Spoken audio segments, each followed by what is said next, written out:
Amigo, je te propose un concept bien vintage aujourd'hui. C'est un abonné qui me l'a proposé sur Discord et vu le concept, j'ai pas hésité. Bon, il est très simple, la tier list des plus belles finales de Ligue des Champions du 21e siècle. On va se plonger dans l'histoire de la plus belle des compétitions et classer tout ça.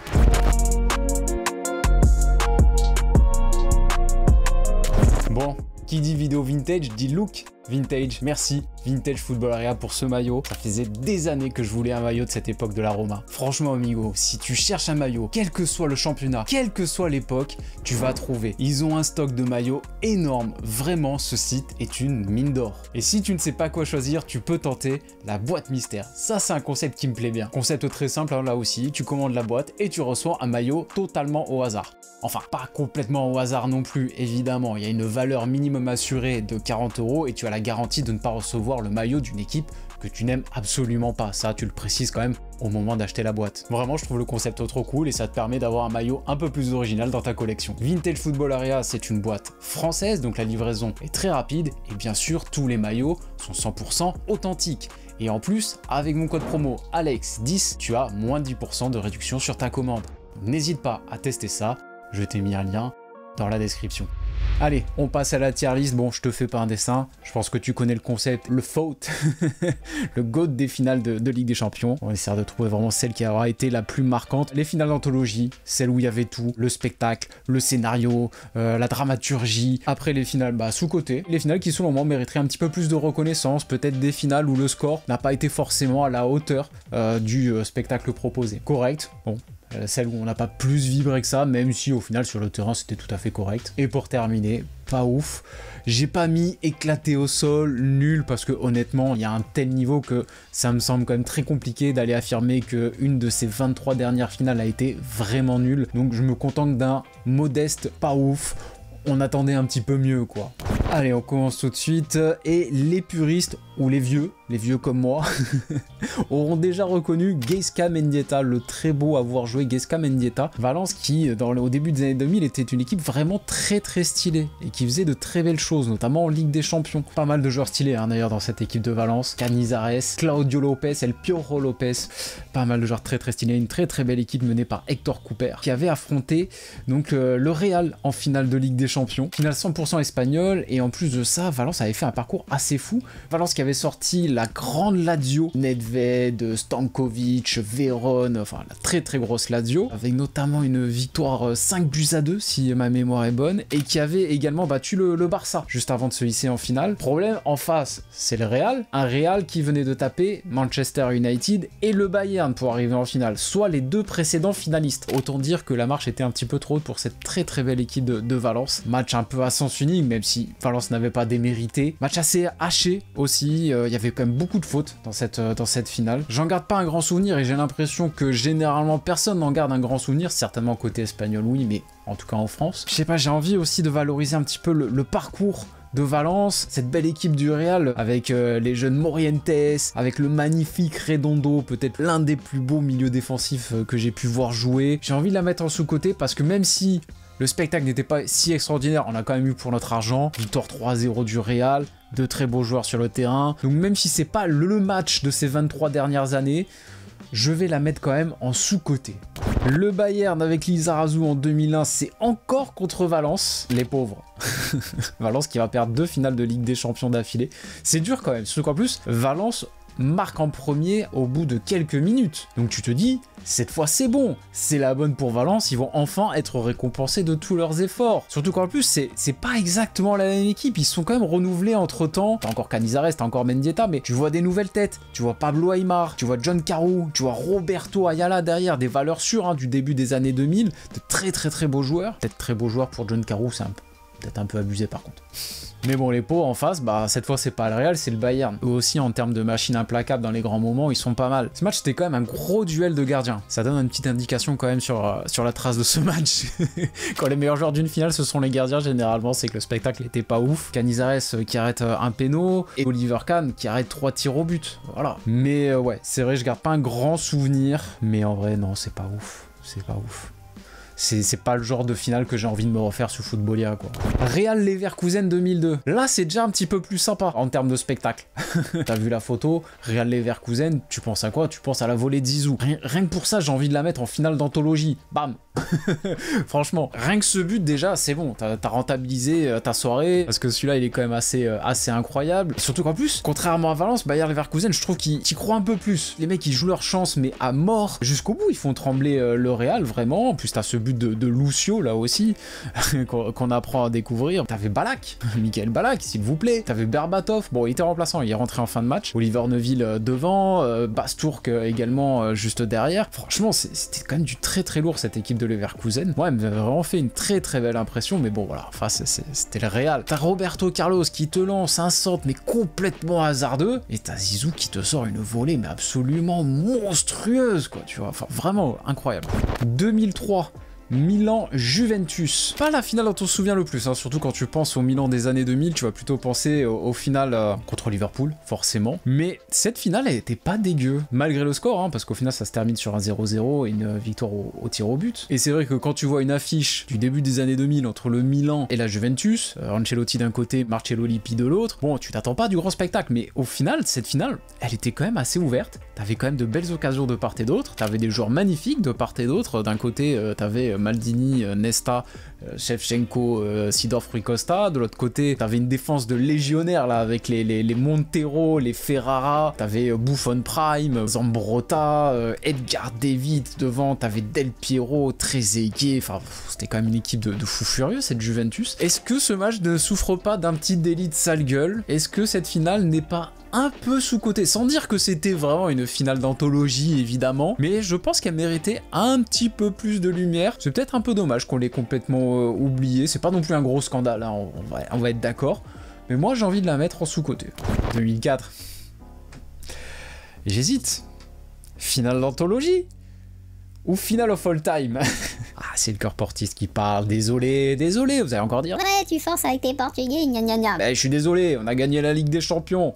J'ai le droit de la ramener un peu, bordel. Le seul club en dehors des grands championnats et des très grandes écuries qui a réussi à gagner la Ligue des Champions au 21e siècle. Putain, si là je peux pas me la péter, quand est-ce que j'ai le droit de me la péter?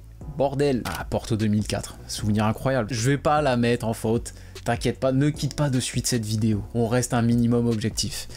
Mais, finale d'anthologie, ça par contre, je veux rien savoir. Retrouver Porto et Monaco en finale de Ligue des Champions, c'est complètement fou. Porto qui fait quand même un sacré parcours, qui élimine notamment le grand Manchester United avec un finish absolument incroyable, qui va taper le Grand OL, qui va taper le Deportivo La Corogne. À cette époque-là, c'était du très très lourd le Deportivo La Corogne, mais aussi Monaco. Ils font même un parcours encore plus fou que Porto, parce que vraiment, là, c'est Chelsea, c'est le Real, et surtout en plus avec un niveau de jeu. Et vraiment, à l'époque, on était tous séduits par cette équipe de Monaco, vraiment. Morientes, Giuli, Roten. Enfin franchement cette équipe était vraiment très très belle à voir jouer. T'avais deux outsiders, deux équipes absolument improbable en finale, mais t'avais vraiment une très très belle promesse au niveau du jeu, tu vois. D'un côté, cette version de Mourinho, le stratège, tu vois, ce Mourinho qui vraiment allait te presser très haut et allait exploser en transition, avec des très très beaux joueurs de ballon, les Deco, les Carlos Alberto, Derley, Benny McCarthy aussi devant pour planter, c'était quand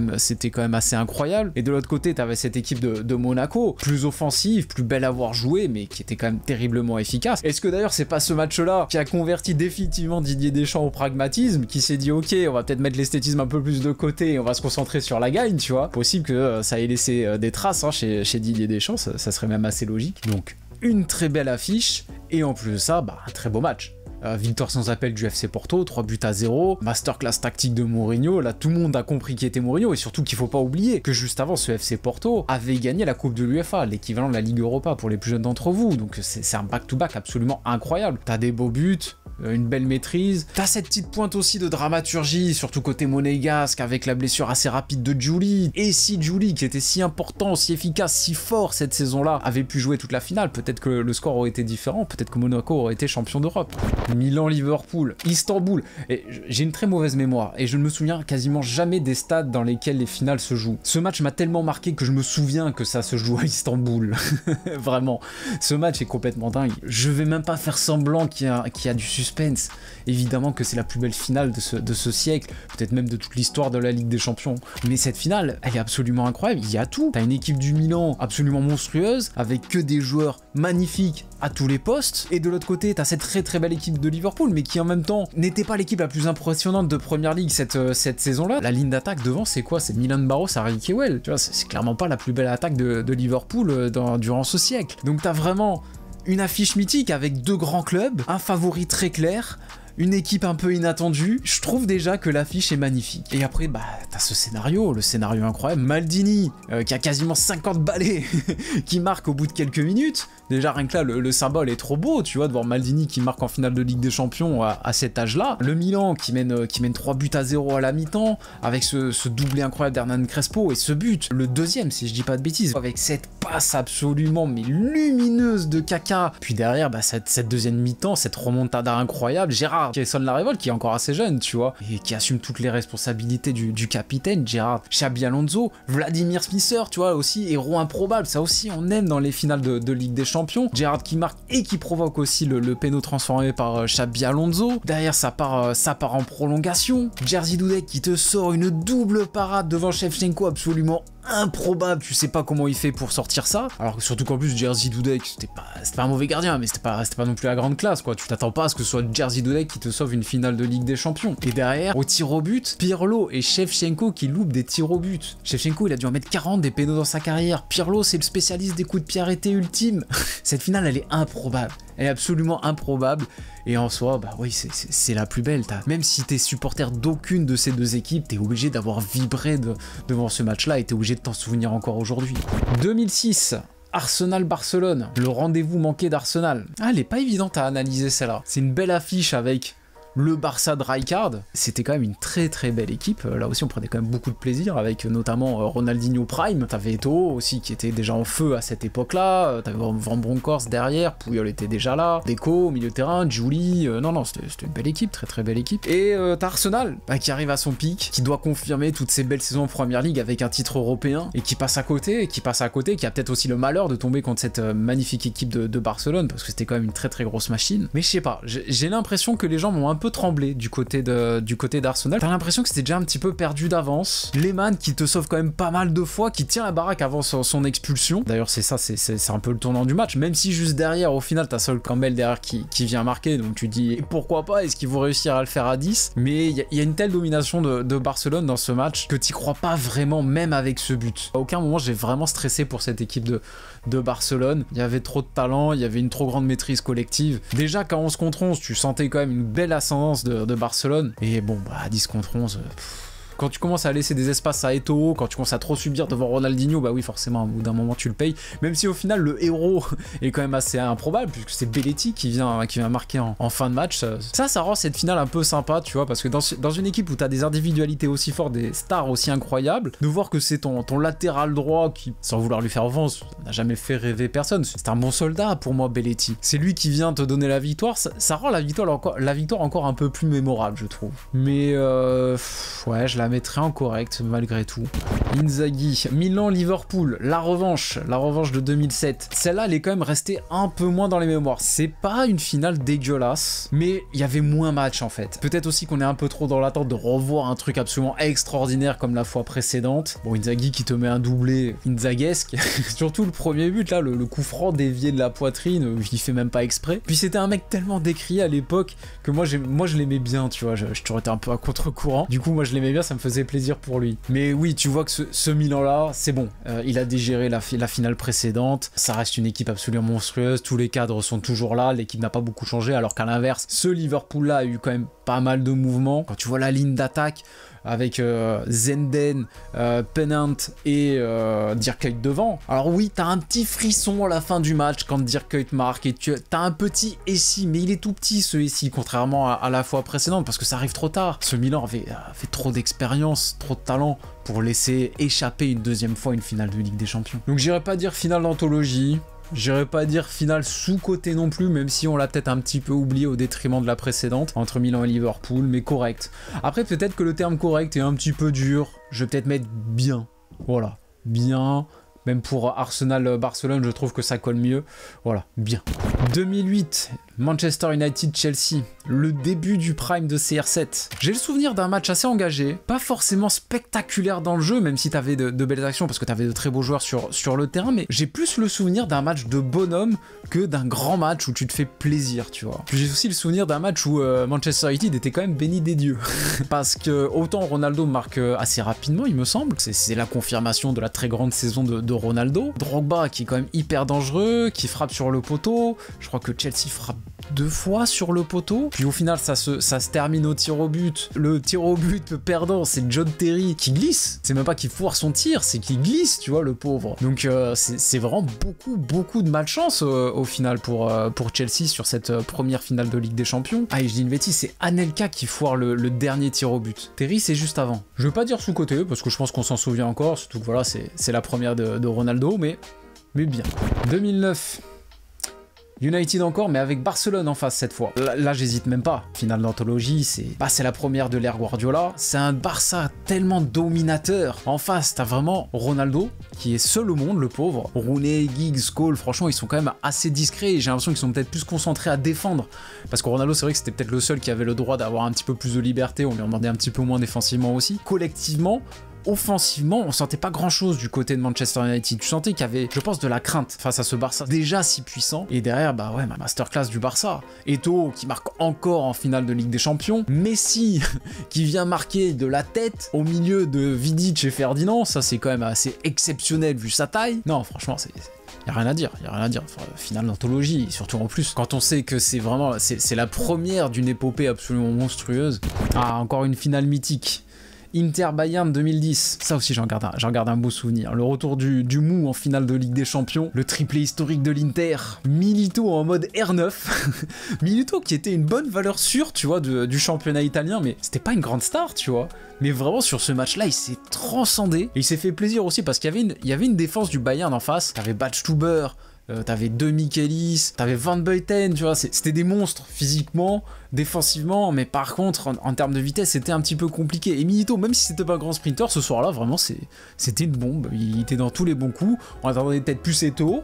Au final, pour une fois, il n'a pas marqué dans une finale de Ligue des Champions. Sneijder, hein, évidemment, la doublette avec Wesley Sneijder, qui est quand même assez folle. Sneijder en chef d'orchestre. C'était une très belle équipe de l'Inter qui, je pense, a beaucoup trop souffert de cette demi-finale retour contre le Barça, et du coup aujourd'hui on est encore beaucoup à caricaturer cette équipe, à cet Inter qui se retrouve à bétonner en fin de match avec Eto'o arrière gauche, comme si l'Inter avait joué de cette manière durant toute la compétition. Pas du tout. Je trouve ça un petit peu dommage qu'on s'arrête à ça, et sur cette finale, bah ouais, ça s'est déconfirmé. Belle finale, match assez équilibré, même si le Bayern a évidemment un petit peu plus de possession de balle, mais là encore on avait du très bon Mourinho avec un Inter assez explosif devant. Je sentais quand même qu'il y avait quelque chose de beaucoup plus réfléchi, plus construit tactiquement. Donc oui, finale d'anthologie. On est à peu près à la moitié de la vidéo.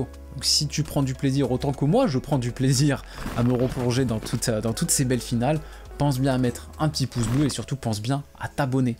Très important pour le développement de la chaîne. United Barça 2011, la revanche encore. Bon bah là c'était l'opportunité pour Barcelone de faire un doublé, ils l'ont pas manqué, et là pour le coup on est sur une masterclass. S'il n'y avait pas le scénario irréel du Milan-Liverpool de 2005, on aurait pu la mettre en finale of all time. Bon, je pense qu'on va pas blablater énormément sur cette finale, je pense qu'on sera tous d'accord, je vais même la mettre en première parmi les finales d'anthologie, voilà. Parce que c'est une masterclass quoi, encore une fois, tu viens donner une leçon au Manchester United de Ferguson, tu vois, c'est quand même pas le premier pimpin venu. T'as tes 3 offensifs qui marquent devant, hein, Messi, Pedro et Villa. C'est quand même la preuve ultime que ton plan se déroule parfaitement. Puis oui, c'est une démonstration totale. Alors, cette fois en face, il n'y a pas Ronaldo, et Ronaldo, il est remplacé par Valencia. C'est peut-être aussi le début du déclin de Manchester United, même si ça va encore, notamment en Première Ligue. Devant, tu sens que c'est surtout Rooney qui tire la baraque, c'est d'ailleurs lui qui marque, qui donne un petit peu d'espoir dans cette finale, mais on n'y croit pas vraiment, la domination est trop forte du côté de Barcelone, tu crois pas trop pour Manchester United. Chelsea-Bayern, celle-là elle est sympa. Alors entendons-nous, elle est sympa dans la physionomie du match, j'ai le souvenir d'un Bayern quand même très vendangeur, que ce soit Müller, que ce soit Mario Gomez, vraiment ça croquait quand même beaucoup devant. T'avais un Bayern très dominateur, un Chelsea très vite acculé, un Chelsea aussi totalement inattendu. C'est le Chelsea de Di Matteo, après l'échec Villas-Boas, tu vois, tu t'attends pas à voir Chelsea en finale de Ligue des Champions, et encore moins la remporter, surtout en plus vu la physionomie du match, qu'encore une fois, ils étaient quand même très vite acculés, concentrés à défendre. Ils avaient aussi pas mal d'absents. John Terry, je crois, était absent derrière. C'était Cahill, David Luiz en défense centrale. Bon, et pourtant on a quand même un beau scénario, hein. Müller qui marque, avec une tête assez improbable, hein, dans un angle complètement fermé. On n'y croit plus vraiment, et au final t'as quand même Drogba qui sort de sa boîte, qui vient te sortir un coup de casque absolument incroyable. Chelsea qui se bat, quoi, qui se bat avec les tripes. C'est beau aussi, j'aime bien, parce que c'est vrai que finale Ligue des Champions, tu vas voir des stars, tu vas voir du spectacle, tu vas voir du beau jeu, mais c'est beau aussi de voir des finales gagnées avec les tripes. Moi j'aime bien, tu vois, c'est quand même sympa. Il y a quand même pas mal de rebondissements, hein. Moi j'ai envie de la mettre en sous-côté. C'était quand même une bonne finale. Bayern Dortmund, finale 2013. Très belle finale Bayern Dortmund. J'adore. Dortmund qui arrive en finale de Ligue des Champions, tu le vois pas venir. T'as des joueurs ultra stylés dans cette équipe, ça joue tellement bien au ballon. Enfin, moi j'étais ultra fan de ce Borussia Dortmund avec Marco Reus, Robert Lewandowski, Groß Kreuz. T'avais qui? T'avais Mats Hummels déjà, t'avais Gundogan, Nouri Sahin. Non, vraiment, c'était une très belle équipe. C'est la grande équipe de Jürgen Klopp qui nous régalait déjà en Bundesliga et qui derrière confirme également en Ligue des Champions. Tu sens que c'est quand même quelque chose de fou, quoi. Je sais pas, c'est le destin qui fait que il a fallu que ce soit le Bayern. Je me demande si c'était pas la seule équipe à ne pas tirer pour cette équipe de Dortmund, vraiment. Parce qu'en plus, c'est un Bayern qui est plus cohérent, qui a un plus gros 11 que la fois précédente. Entre temps, ils avaient recruté des mecs, c'est tellement solide. Ils vont chercher des David Alaba, des Javi Martinez, Mario Mandzukic, tu vois, c'est tellement solide. T'as vraiment l'impression d'être face à une machine, quoi, une machine de guerre. Ça part dans tous les sens. Tu dis qu'à tout moment, tu te prends une bastos de 30 mètres, quoi. Enfin, non, ce Bayern, c'était trop puissant. Mais même comme ça, même face à cette équipe incroyable, Dortmund, ça joue. C'est offensif, c'est beau, et t'es obligé à la fin d'avoir la peine, là, quand Robben vient mettre ce petit ballon, là, devant Weidenfeller. Pour moi, finale d'anthologie. T'es obligé de t'en souvenir, puis voilà, je trouve que c'est beau aussi pour la Bundesliga. C'était une belle confirmation pour ce championnat. Ils avaient très bien bossé, et je trouve que cette finale, ça vient un petit peu récompenser ce championnat. Real Atlético 2014. La décima. Comme ça, j'hésite entre finale d'anthologie et en même temps, pas ouf. Le grand écart. Finale d'anthologie, forcément, parce qu'il y a ce scénario dramatique. Le but de Ramos à la dernière minute. Je pense que c'est un peu la même chose que Dortmund et Bayern. Il a fallu, pour l'avènement du Cholismo, pour ce retour en grâce de l'Atlético, tomber contre le rival absolu, contre le club qui t'a toujours fait chuter. C'est quand même dramatique. Je pense que t'es supporter de l'Atlético, tu te dis mais putain, pourquoi encore eux? En plus, tu marques le premier, c'est Godin qui marque. Bon, pas le plus beau butin, ça... Effectivement, c'est pour ça qu'on en vient aussi à ce côté pas ouf, parce qu'au niveau du spectacle, du jeu, bon, franchement, c'était pas forcément régalé. Ramos qui vient égaliser sur une tête, c'est tellement fou. Et tu vois, que ce soit un mec comme Ramos qui vienne porter un peu ses balls, qui vienne sonner la révolte au dernier moment, au moment où t'y crois quasiment plus, tu vois, c'est beau, c'est mythique. Après, il y a une prolongation qui, elle, est assez folle. Tout le monde y va de son petit but, Marcelo, Bale, Ronaldo qui fait un petit festival là avant d'aller provoquer ce péno. C'est vrai que ça va plus dans le sens d'une finale d'anthologie. T'as cette célébration iconique aussi de Ronaldo, bon, qui s'attire un peu la lumière aussi, il faut le dire, hein, avec cette célébration, surtout qui va marquer le but le moins important au final, on va pas se mentir, et qui avait été quand même assez discret dans cette finale, mais en même temps c'était tellement cadenassé aussi. Je vais la mettre en finale d'anthologie. Pas pour le spectacle, encore une fois, mais au final, on a quand même eu des buts, on a un scénario, une finale assez symbolique. Hein, c'est la décima du Real Madrid, c'est quand même une performance assez incroyable de voir un club gagner 10 Ligues des Champions. Allez, on enchaîne. Barça-Juve 2015. Ouais, bah je vais être encore trop gentil. Peut-être c'est la nostalgie qui parle après, je sais pas. Mais bon, bah Barça-Juve, c'était une très belle finale. Vraiment, la victoire de Luis Enrique, ce petit frisson, ce truc de se dire le tiki-taka n'est pas mort, tu vois. C'est peut-être la dernière réminiscence du grand tiki-taka, du grand Barcelone. Et puis ce trio, la MSN, le plus beau trio de l'histoire, n'ayant pas trop peur des mots. Moi, en tout cas, moi, j'ai beau être pro Ronaldo, je préfère la MSN en termes de talent et également en termes de cohérence, tu vois, en termes de combinaison liaison entre les trois, d'entente, que la BBC. Puis c'était une belle finale, hein, parce que bon, la Juve en face, c'était quand même pas dégueu. Hein. Loin de là même, hein. C'était l'époque où Allegri bossait encore. C'était un Pogba encore concentré sur le foot, qui avait encore des choses à prouver et qui était assez magnifique. T'avais ce milieu de terrain, donc Pogba, Marquisio, magnifique joueur Marquisio, avec à côté Andrea Pirlo. T'avais Vidal. Derrière, t'as l'autre BBC, Bonucci, Barzagli, Chiellini. Buffon, toujours à son prime, tu vois. T'avais Carlos Tevez devant. Bon, t'avais Morata aussi. Morata qui marque. Est-ce que ce but, d'ailleurs un peu un but de raccro, n'a pas contribué au fait que Morata soit sans cesse racheté chaque été 60 millions d'euros par tous les meilleurs clubs? Je sais pas. Très très belle finale. Rakitic qui marque. Derrière, Suarez qui marque. Neymar qui marque. Neymar avec son Bordeaux 100% Jésus aussi, ça c'est iconique. Non, finale d'anthologie, encore une fois. Hein, désolé, n'ayons pas peur des mots. Triste pour Buffon. Triste pour Buffon, qui ne la gagne toujours pas. Et spoiler, qu'il ne la gagnera pas. Mais ouais, très très belle finale. Grisou qui fait la gueule. Real Atlético. Encore, finale de 2016. Bah là, je vais moins hésiter du coup. Parce que là, pour le coup, en termes de symbolique, on n'y est pas. Mais on a quasiment le même match qu'au match aller. Encore un match bien défensif, pas un très grand spectacle. Encore Ramos qui marque. Bon, cette fois, c'est en début de match. L'Atlético qui égalise. Tu te dis, tiens, peut-être le contre-Uno de l'Atlético. On y croit un petit peu avec le but de Carrasco. Et en même temps, on n'y croit pas tant que ça. Encore des prolongations. Encore le Real qui gagne à la fin. Encore l'Atlético qui choque dans une finale. Alors, c'est beau pour le Real. C'est la première de Zizou en plus. Donc pour l'histoire du Real, j'imagine qu'elle a son importance, mais d'un point de vue très global, je pense pas que ce soit la finale dont on se souvient le plus. C'est pas non plus la finale qu'on a envie de revoir comme ça, juste en simple amateur du foot. Pour moi, ça reste une finale pas ouf, c'est déjà vu, voilà. Juventus Real 2017. Encore une très très belle finale, ça. Très très très belle finale, avec un score sans appel du Real, une belle démonstration là pour le coup du Real. Le prime hein, dans le triplé de Zizou, c'est la finale la plus maîtrisée face à un adversaire vraiment coriace. Encore une très très belle Juventus, mais ce Real là était trop fort, tu pouvais rien faire. Cristiano en mode mèche caramel, on sait très bien que ça sent mauvais pour l'adversaire, tu sais que c'est déjà cuit. Hein. Doublé avec une finition absolument impeccable. Égalisation d'ailleurs sur un retourné absolument incroyable de Mandzukic, le pauvre. Sortir un but comme ça pour perdre à la fin, putain, c'est terrible. Casemiro qui après l'égalisation te sort une frappe de 30 mètres, bon certes un petit peu dévié, mais quand même une belle bastos l'ami Casemiro. À la fin, ça te fait rentrer Asensio, le petit gamin, le mec rentre et il marque direct un très beau but, tu vois. Enfin, non, c'est une démonstration du Real de Zizou. Finale quasi à sens unique face à une très très belle équipe, des gros joueurs de tous les côtés. Non, finale d'anthologie, encore.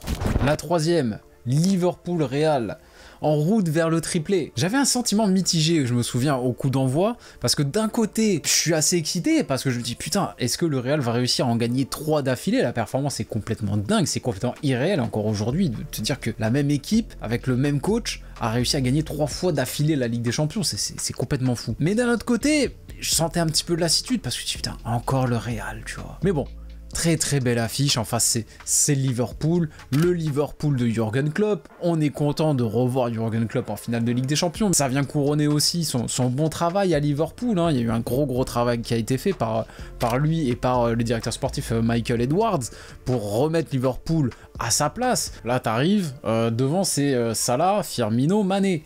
Là, c'est quand même un autre niveau. Bon, après, tu sens que c'est un Liverpool encore en construction. Il me semble que tu as encore des joueurs type Adam Lallana dans le 11 de départ, James Milner. Tu sentais que cette équipe était encore un peu perfectible, et perfectible dans les buts aussi.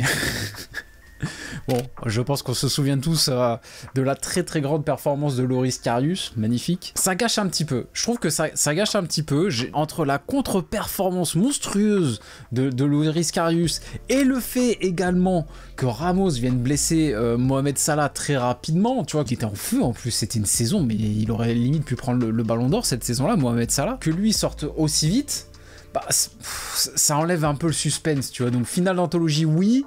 Mais en même temps, sur le match, tu trembles pas trop, tu vois. Même quand il y a le but de Sadio Mané, t'y crois pas vraiment. Après, il y a aussi le retourné de Bale. Après le retourné de Ronaldo contre la Juve, qu'un autre joueur de ton équipe vienne te planter un autre retourné absolument incroyable, cette fois en finale. La réaction là de Zizou qui est comme ça sur le but, genre il en revient pas, tu vois. Même lui, il se rend bien compte que c'est irréel ce qui se passe, tu vois. Ça restait quand même une très très belle affiche. Deux clubs historiques.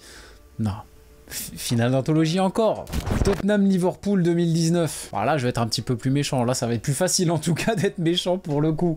Tottenham-Liverpool, je pense que c'est franchement la finale durant laquelle je me suis le plus fait chier devant la télé. Très déçu, surtout qu'en plus Tottenham-Liverpool était tellement plein de promesses, tu vois, le Tottenham de Pochettino qui nous avait montré de si belles choses durant le parcours, c'était si incroyable face à Manchester City, face à l'Ajax, vraiment c'était une équipe absolument magnifique. En face, c'est Liverpool Prime, ça y est, cette équipe était arrivée à maturité, là t'avais vraiment tout ce qu'il fallait, t'avais Fabinho qui est arrivé entre temps, qui avait amené énormément de qualité à ce milieu de terrain, Van Dijk qui est à son prime derrière, Alisson plutôt que Karius, tu vois, le heavy metal de Jürgen Klopp, ce jour-là on l'a pas entendu en fait. On a surtout vu un Jürgen Klopp qui a dit ok, cette fois je suis là pour gagner, on va prendre un petit peu moins de risques, on va être plus dans la maîtrise, je suis le premier à défendre les pragmatiques.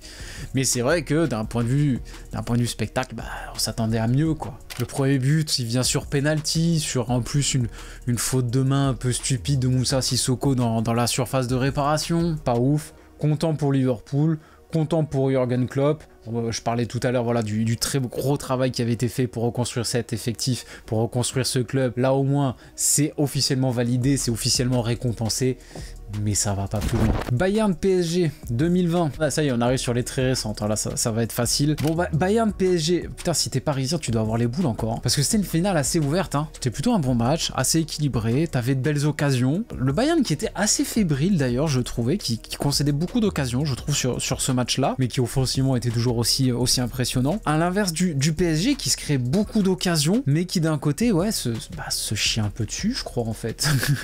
Je pense qu'ils se sont un petit peu chiés parce qu'ils ont quand même beaucoup croqué. Le PSG qui alignait peut-être pas aussi le 11 le plus qualitatif, hein. T'avais quoi? T'avais du Ander Herrera à la place de Verratti, t'avais Thilo Kehrer à droite, t'avais encore Paredes au milieu de terrain. C'est vrai que quand tu vois la compo, t'es pas super confiant pour le PSG, mais PSG qui avait fait un joli parcours, qui avait bien profité aussi, je pense, de ce Final 8. Sur ce match-là, ça aurait pas été fou de voir le PSG gagner, mais en face, t'avais une équipe un peu plus expérimentée, plus cohérente. Puis après, t'as ce but, Kingsley Coman. Alors, je suis pas superstitieux comme garçon, hein, mais est-ce que ça, c'est pas un peu le karma, quoi? Le karma pour venir te punir de ta mauvaise gestion, notamment au niveau des jeunes talents de ton centre de formation, que ce soit Kingsley Coman, qui viennent te punir en finale de Ligue des Champions. Si c'est pas le karma, c'est quand même sacrément ironique. Bon, là pour le coup, j'irai pas jusqu'à dire que c'est une finale d'anthologie, on va peut-être pas exagérer, mais c'était une bonne finale, je trouve. C'était une bonne finale, on s'est bien amusé devant le match, il y avait un bon scénario, des beaux joueurs sur le terrain.